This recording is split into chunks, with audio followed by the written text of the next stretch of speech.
Now then, if we go to music here, and you see there, if you click on the red triangle with the 3 red circles at the bottom, it's showing Ford Transit. There's no tick next to it, just tick it.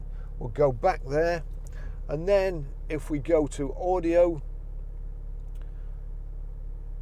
you've got sources up here. That's showing it's on the radio. So if we click sources, click Bluetooth, connecting to my phone, and there you see it, that's Taylor Swift there. We'll just go back to another one.